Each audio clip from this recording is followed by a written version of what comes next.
Hello. Well, this is an awkward situation because I travel here to Wroclaw to give this talk, but unfortunately, it won't be possible to run this event in an in-person format. But anyway, I'm gonna do the streaming of my talk, and I'm quite excited because it's been quite a long time since my last talk, and I spent some time creating this talk for you. So I hope you enjoy it. And yeah, the topic of this talk is revealing what's the GraphQL secret superpower. So I hope you are excited. It's kind of a secret, maybe not so much of a secret, but I'm going to share it with you, and I hope you will be happy to attend this talk. Before I go into the topic, I usually like to present myself, and I'm Gerard Sans, and I'm a developer evangelist. I focus on web and cloud, and these are some of the places that I've spoken just before the pandemic. So you will see that I've done Europe, US, South America, and also Asia. The only place that I haven't been yet is in Africa. So that's going to be my goal for this year. I'm also working on this workshop. This is a serverless training. If you want to learn serverless or you want to learn about any of these technologies, feel free to join. It's a recorded training, and we go and build a clone of a Twitter app from scratch for you. And you can see that happening using all these technologies here. So let's go into GraphQL. And I'm going to explain a little bit of GraphQL so we are all lined up. And these are the co-founders. So we have Lee Byron, Nick Rock, and Dan Schaffer. They built the initial spec for GraphQL. That was in 2015. And since then, there have been few changes. And I'm going to cover the latest specs for my talk. So here is a common explanation of the difference between REST and GraphQL. So you can see that REST have different endpoints. GraphQL move away from that, and we only have one. That brings many benefits, and we are going to cover one of them in this talk. And in order to do that, I'm going to be going into the server side. And I think a way to understand that is going through the query lifecycle. And this is what happens when you are in your web app, do an interaction, and that interaction will trigger a query. It could also be a mutation or a subscription, and then that will be sent to the GraphQL server, and it will go through different stages. So let's cover that. On the client, we can work with different front-end libraries. These are some examples. And at this stage, we are going to use GQL, which is GraphQL query language. In that language, we're going to write our queries, and that's going to be going through a GraphQL client.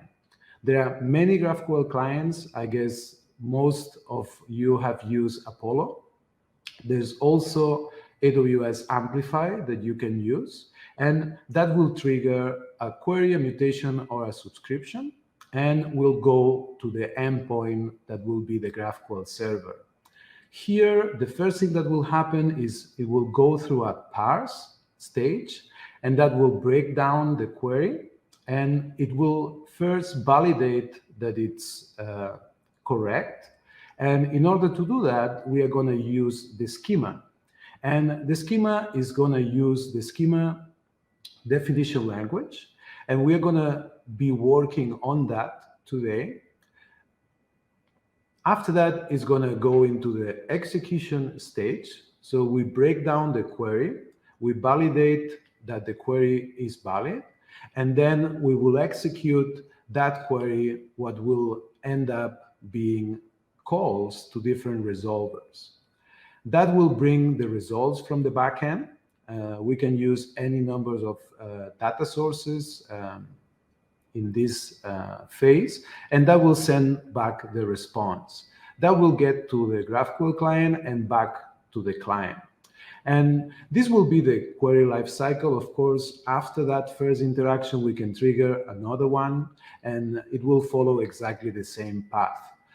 One thing that I want you to remember is that we have this GQL and SDL, and these are working in completely different environments. One is working on the client, the other one is executing on the server side. And it's mainly used on the validation, but it also participates on the execution and also dealing with the results. So this is like a small intro. If we look at an example of GQL, it will look something like this. And this is a post query, and it will use the GraphQL endpoint. And we can see the response to that. It will come as a JSON, and we can see some similarities. We get the query, we get the same entry on the result, and then we get a string, which will be part of that query. So this is just a small intro. If we look at the schema definition language, we will have this structure where we define the schema and all of the operations that we can run through it. We usually have queries, mutations, and if we have real-time support, we will also introduce subscriptions. And they will look like this. Oh, by the way, we have a guest. It's going to be the Grumpy Cat, and it's going to give us some feedback. And in this case, it's saying that this is optional. So when you are defining your schema on the server, you can omit this step and it will still work. Okay, thank you. So let's look at a definition of a query. And this is an example of a to-do app. And what we can see here is an entry, and that will return all of the to-dos. We can see the argument. We have a first that will give us as many results from the query, and then it gives us the type that it's a to-do type, and also tell us that it will come in the format of a list. If we look at the definition for the type to-do, we can see that it's 3 fields, and those fields are the ID, the text, and the complete, and that will be using the following types. So we have an ID, a string, and a Boolean. One thing that you can notice is the way that the schema is defined. We have fields at all of these levels, so it's actually recursive. And another thing that we can see is that all of them always follow by a type. And this is one of the benefits of the schema definition language, is that we can also define the validations. And that's the stage that I show you in the previous slide. We have also arguments, as I was telling before. We have the list. We also can specify mandatory fields, which we will use the exclamation point. And one of the other things that is exciting about GraphQL is the community. And today I was sharing this slide on Twitter. We can see that there's more than 83,000 members. This is information from meetup.com. So this is a really healthy and established community. So if you are interested, I would recommend you to join a meetup in your area and just keep learning about it. So why developers use GraphQL? I mean, there are many reasons. One of them is that the tooling is just fantastic. We can also see that abstracts the data access, the storage. So that's a clear benefit. There's also the type safety that we were seeing with the use of types. So we have a validated and structured way to communicate, the way to fetch the information from our API. And also it's collaborative. And this is the way that the schema favors communication between teams. So when you create your schema and start building a new API, you can share that schema, and developers in the front end can start working at the same time that the developers on the back end start building the system. The other thing that maybe you are not familiar is that it's super fast. And this is because it was designed to be used for mobile apps, and you can use that feature also for web. So this is a little intro on GraphQL. And usually when I finish a section, I show a nice cat picture. So you can familiarize yourself with this. So this is the end of the first section. We can move on. So what's the GraphQL secret superpower? And we have seen a little bit of an intro, and maybe you have few guesses. Maybe you think that it's tooling. Maybe you think that it's introspection. So we have the schema. We can use that to know about the types and the different structure of our schema. But actually, it's none of those. And what I'm going to show now is the secret actually is extensibility. And when you think about it, it's how you're going to maintain that GraphQL API over time. And sometimes you want to add features, but you want to add features in a solid way. You don't want to introduce errors. You want to still be using the same resolvers, but maybe add some extra features. And you want to do that to different GraphQL APIs.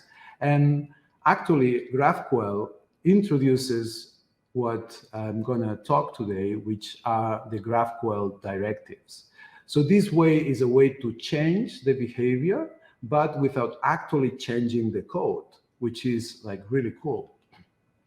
And this is where the money comes. I picked this picture with the cat and the money. And I would say that this is not totally a secret, but not many people know about it. So I'm actually going to call it a secret superpower. So yeah, GraphQL directives. This is the superpower that I'm going to be talking about. And one thing that we can do with GraphQL directive is use these directives to annotate. So we can add metadata and also add custom logic. So we can change the behavior of our APIs. We can do it in two separate places. So as I was talking, we have the GQL, and these are the queries, and we also have the schema definition language. So we can change our API in these two places. Most of the examples that I'm going to show are on the schema side, but you can also build directives on the queries. So these are two different options that you have. So what can you do? Well, there's so many things you can do. People is doing analytics, people is doing performance tracking. You can add logging easily. Maybe you want to add caching. There's many things you can do with caching. Default values, this is a feature that GraphQL doesn't support natively. You can add default values using directives. You can also format data. Maybe you want to add some options to the datetime. You want to create your own type dealing with those, so you can do it. A lot of people is implementing authorization, and you will find many examples of that. You can add extra validation. We have also seen in previous talks that you can also use it as a gateway. You can connect to other GraphQL APIs and automate that. I mean, the possibilities are endless. So let's look how we can create our own. So the first thing that we are going to do is add the directive to the schema. So we will add a definition of it, and we will see an example. So this is an example of an existing directive, which is specified by. And what we can do is we can tell the GraphQL schema from where we are getting a type from. And the way we will do that is providing a URL. In this case, we can see the identifier. This is the name. You can see that we are using a camel case here. One thing that I recommend you to do is use a prefix so it won't collide with other directives that may exist. Then you can also use arguments. In this case, we have one argument. You can also use directives without arguments. It just depends on what you want to implement. And then finally, we can specify a location where we want to use that directive or where we want to add this metadata. It seems like the Grumpy Cat is silent. Oh, no. We can also do another thing. I don't want to forget about it.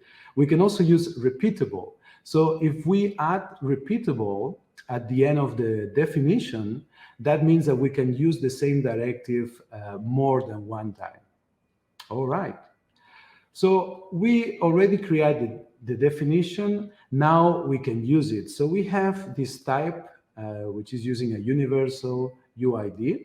And we specified that we can use it on a scalar. So we could use it here. And the way it will look like is we can add, we use this add specified by, and we use the argument providing the URL. In this case, I've used a shortener, a URL shortener, but this is pointing to the specification of that universal UID. So you can add this information. It will be available for tooling. It will be available for your developers when they are creating the user interface. So this is one example. I picked one of the directives already available, so it's easy enough to follow. So how many locations can we use? Well, if we are talking about GQL, we have 8 possible locations. And if you want, you can take a screenshot. These are all of the different locations that you can use. So you can use it on argument. You can use it on the query level. We can see that we can use it on fields. And remember that these are on the query side. So this will be on the client. Then we have fragments, inline fragments.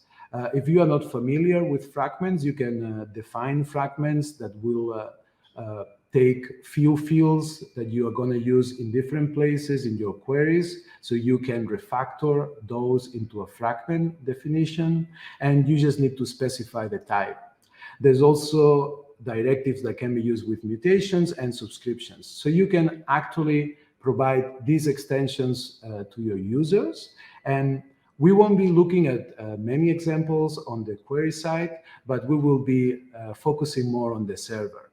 On the server side, we have 11 potential extension locations, and these are all of them. We are going to be covering some of those so you can add the directives in your schema. As you can see, it covers everything. There's also a cover for union, scalars, enums, input fields. You basically can change anything. And probably the most exciting one is at the level of the schema. So you can drop this directive in your schema and actually change the behavior of everything from there. So let's look into the details. I mean, that's another cat. I mean, I guess that's the first reaction. These are some of the people using GraphQL that were not available of that many choices. And yeah, that's quite scary, actually. Okay, so let's look into the native directives. And I'm going to go very quickly here. So actually, these are supported since the original spec. And these are skip and include on the query side, and on the schema side, we have deprecated and specified by that we already covered.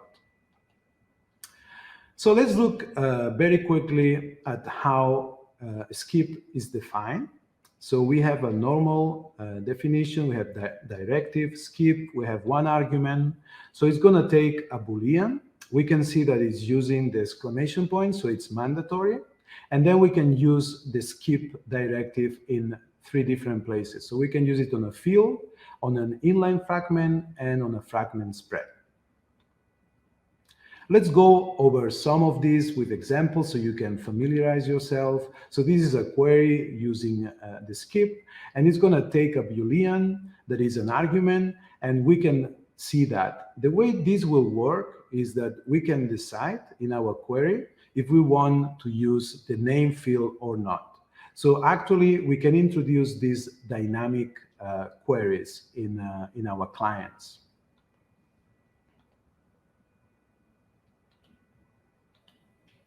If we look at an example of an inline fragment, we can see that it works pretty much the same. The only thing that will change is how we use the inline fragment syntax. In this example, we can see how it works here. So we specify the type. So this will be a user type, and we can tell the query that if it's an anonymous user, we can include or skip the name. Of course, if it's anonymous, we don't have that field. So this will be usage of this directive. How we will look for a fragment spread, this is a slightly different. So we actually have a definition, a separate definition for the user name. And in this case, we have that spread notation, and we have the definition here at the bottom. It's very much like formal definition. The previous one, the inline fragment, it works more like an anonymous definition. So you can use any of the two. They work exactly the same. So if we have an argument that it's true, it will skip that field. We also have the deprecated. In this case, this directive, it's gonna provide us information about some of the fields that are not being released in the next version. So you have a deprecated notice, and you can use those in two different places. We can use this on the field definition and also in enums. One thing that I didn't mention is that we have a reason argument, and this is using a default message, which is no longer supported. So you can actually deprecate fields in your schema, and then this will inform the clients. So this is pretty cool. If we see at some examples, it will be used like this. So in your schema definition, the moment that you are seeing that this universal UID won't be supported in the future, you can introduce this directive, and then the clients will start seeing this while they are building their clients. So this will give them this extra information. If we don't use a reason, like in this example, it would just use the no longer supported, so we don't need to provide that argument. And another thing that you may not know is that you can use Markdown as well. For enums, it will look exactly the same, and in this example, I use obsolete. All right, so this was like the easy part, just showing the native directives. Let's go look into some more complex ones. The next one that we are going to look is defer, and this is in the workings. So it's still not defined on the GraphQL specs, but it's about to be released. And one thing that we can use defer is to improve the user experience. So let's look into an example of that. So let's imagine we have a query that is taking too long, and it will look something like this. So over time, we will have the request, and then we will have a part of the query that it's fast, but we will have another part of the query which will be a fragment of that query that will be slow. So we can see that it takes a little bit more time. What we can do from this point is give the response back to the client, and that will give us the initial load time. For this example, it took 850 milliseconds, so it's a little bit too much. And one thing that we could do is use defer for that slow fragment, and it will behave slightly different. So first we need to identify the part of the query that is slow and use the defer directive on that part. So the fast part will be exactly the same. One thing that we'll be able to do is provide a response on that initial fast part of the query, and that will give us a much faster initial load. So we can have user experience that it's 350 milliseconds faster. What happens after that is we get the result from the slow fragment, and then what we will use is a patch that will update the results for the client.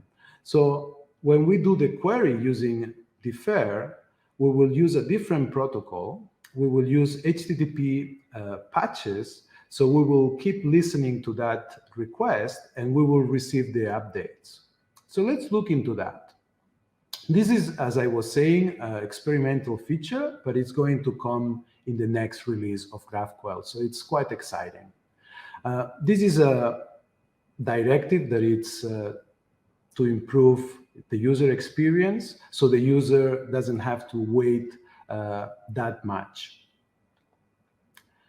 So the idea here is to postpone anything that is not essential and get the user some data. So you need to decide what data will be available and what data can come a little bit later.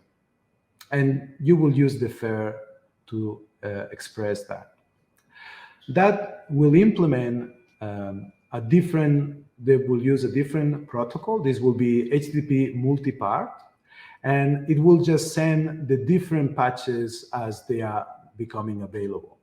So that will give us a very fast initial response, but that will be waiting for other patches to come later. So this is being implemented right now. There's different places where you can test it out, and I'm going to provide some links later. One thing that we are trying to do here is minimize the impact of the slow bits of the query. So if you find yourself in a situation like this, you will use defer to solve that. So it's quite nice.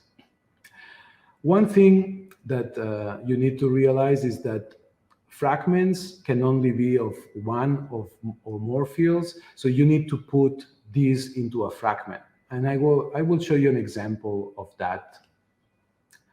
So how we use the definition for defer is we will specify, as we did before, two arguments. One will be if we want to use the defer, and the other one will be a label to identify the different patches. So this will be the label will be unique. So if you have different fragments, you can identify from which part of the user interface they are coming from.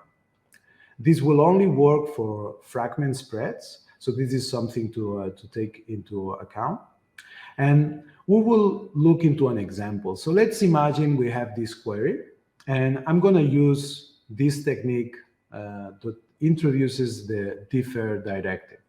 So we have this query. It's using the ID to get a user data. If we look at the user type definition, it's an ID, a name, and then a performance.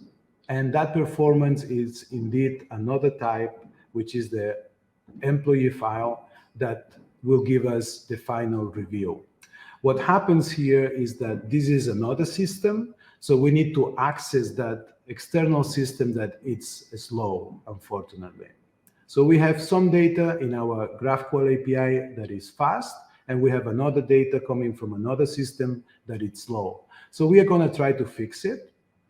One thing that we'll realize in these cases is that we get a slow query, so we need to dig a little bit deeper into looking what is failing. So we look at execution here. That will be a query. In this case, I'm using load user, and we get an ID as an argument there. This is the query. So we are using that ID, and I want the name and also the review that comes from the performance. So here, what will happen is this will be taking more time, and we can see that it's taking way too long. So one thing that, yeah, that's taking way too much. So what I'm going to do is I'm going to create a fragment. So we can introduce a fragment here. This will be a fragment definition. So we can use, for example, employee review, and it will be on the type user, as we saw on the schema definition. And I'm just going to add the part of the query that is going to be taken care of by defer. So the next thing that I'm going to do is introduce the directive. So we found the fields that are being slow. And the only thing that I need to use here is I need to use a label. And that will be the way how I identify the different patches. All right, let's ignore that. So let's see how initial response will look like. So this is very much like a normal response. We get the get user by ID, which is the query, and then we get the first field. I'm using Elon Musk here, and the only difference from a normal response is that it has this extra has next to true. And you can see what's going on below. We're getting the first response, and after this first response, we will get the patch. So this will be the initial response that our client will get, which is slightly different from a regular response for a GraphQL query. And then we will get a patch. The first field will be the label. That will be the identifier. Then we get a path that will be where we will add the information from this patch. In our case, that will be the get user by ID query. And then we get the information from that patch. In this case, we get the review. That will be sometime later. And we also get the information of has next to false. So now we know that this will be the last patch. So let's look at the client on the client code, and I'm going to use a React client so you can get all of these concepts in one example. So if we run this query, that will initialize a request, and at this time we will get the initial fast results. As the code executes, we will get these fields, and this is a regular implementation. The only field that is new here is the loading state. So we are going to get a loading result. And we can use that to render a loader, a spinning, and this will be the output. If we get any errors from that initial query, we will be able to show them here. And we can also render the initial data. Now we are waiting for that result to come. And we can see at the bottom that we get the response from the fast query, and we can show it. So I can use an employee component and use the information coming from that initial response. Another thing that I can do now is I can render the employee review, and that will be a separate component, and I can use the information to show the spinner. And the information that I'm using here now is the loading state. So I can use that to show the spinner. As you can see, we are receiving the information at different times. And when I get the patch, then I can use the information from that second response. So this is the whole example.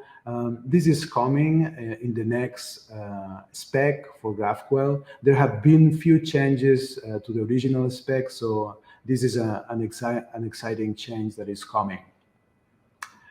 All right, so there's a lot of things that GraphQL can add with directives. And after looking at some examples and also looking at defer, I wanted to give you a little bit more detail. So I'm going to look into some examples of custom directives. This is a little bit more advanced, but I think it's worth it. And the first example is I'm going to be using this API, which is Chuck Norris. And this is a very simple API, a REST API, where you can call it, and it will give you like a funny remark, a funny joke from Chuck Norris. And I think it's easy enough to follow. So this is what a response, a JSON response will look like when you call the API Chuck Norris IO. And we can see a few data here. The one that I'm interested is just the joke. So here is the Grand Canyon was caused by Chuck Norris pissing there once. So this is, yeah, very impressive. So this is the example. What I want to do is I want to create a directive that is gonna make the call to this API and it's gonna take that field from the response. So this is very similar to one of the examples that we saw in a previous talk. So let's implement it. First, we are going to define the directive as we saw before. So we use directive. I'm going to call it REST, and it's going to use two arguments. The first one is going to be the URL, so it's mandatory. And the second argument is going to provide the property. As we saw on the JSON, I'm going to use the value, the property value, because it contains the joke.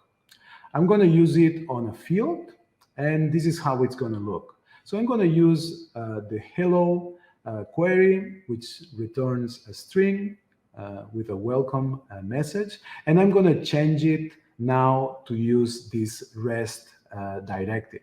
So actually what I'm doing here is I'm changing a query, and it's going to be using a different API. In this case, it's going to be the Chuck Norris API. So it's very flexible. So this is a very innovative approach. Of course, you need to be careful what you implement, as you need to also take into consideration error handling and some other configuration options. But this is an interesting field that I recommend you to explore. And this is just a little example. I wouldn't release it exactly like this, but it's to show you what you can do with it. So here we can see the example. I'm just using the endpoint. So this is the endpoint to access to the jokes, and then the property from the JSON response. So that's going to be happening on the directive. So let's look at the implementation. I'm using here a sample implementation. This is coming from the Apollo server. So this is the code that you will use. And we can see here the example of the query that I was showing you before, and I will go through the code so you can see how easy it is to implement.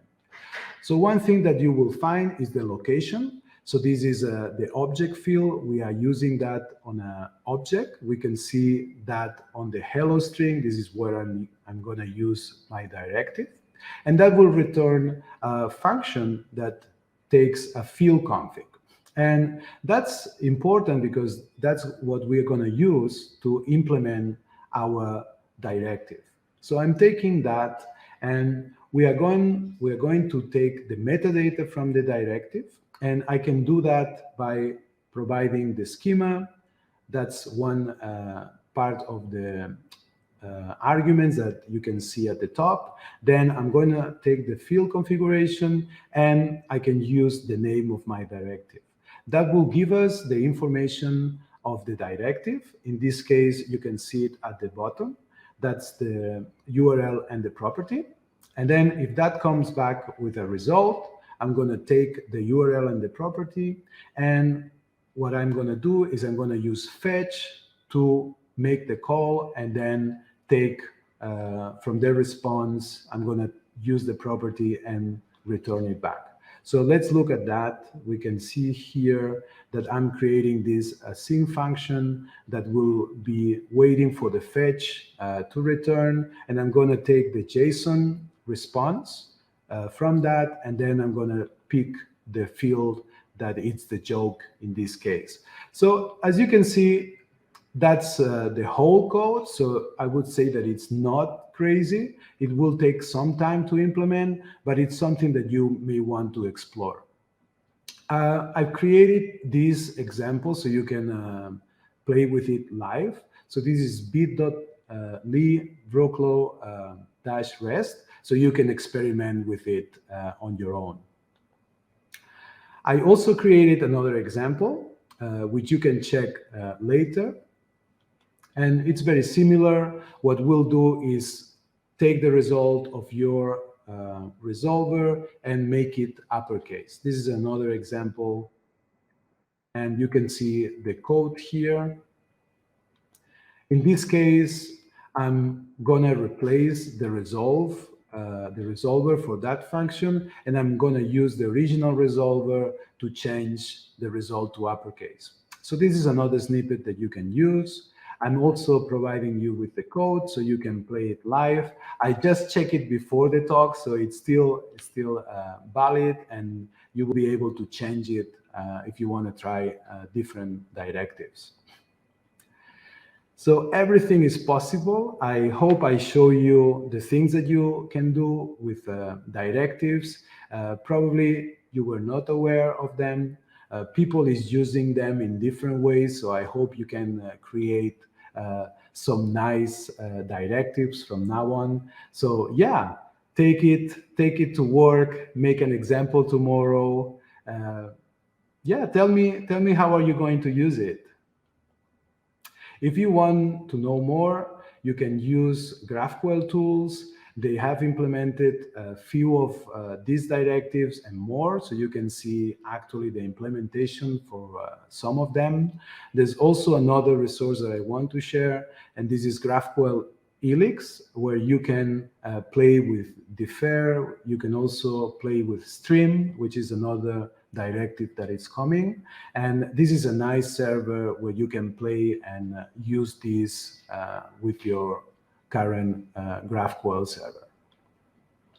There's also this resource, which is GraphQL Awesome, that makes a collection of GraphQL resources. So this is also another resource I want to share with you. Thanks for listening. That's all. So Jacob, okay, yeah, sorry.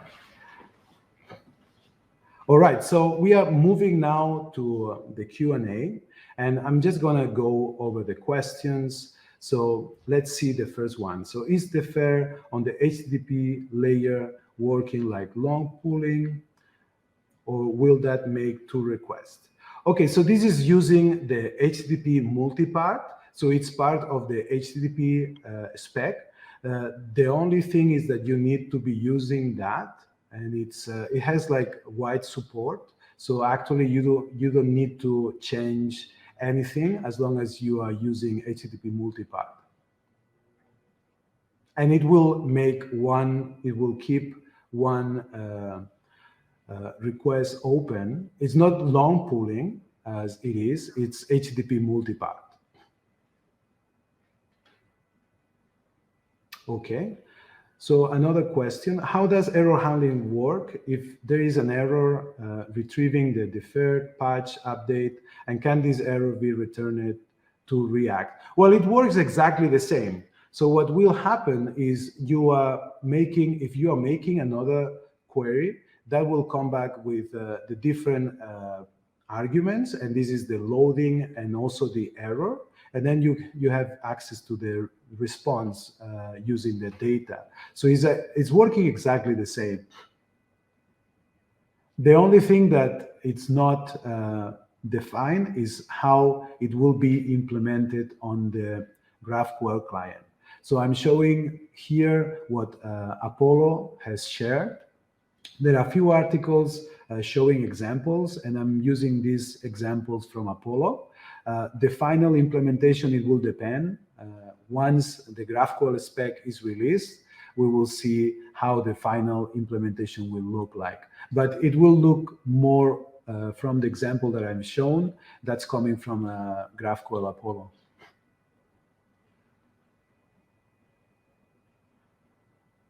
Any more questions?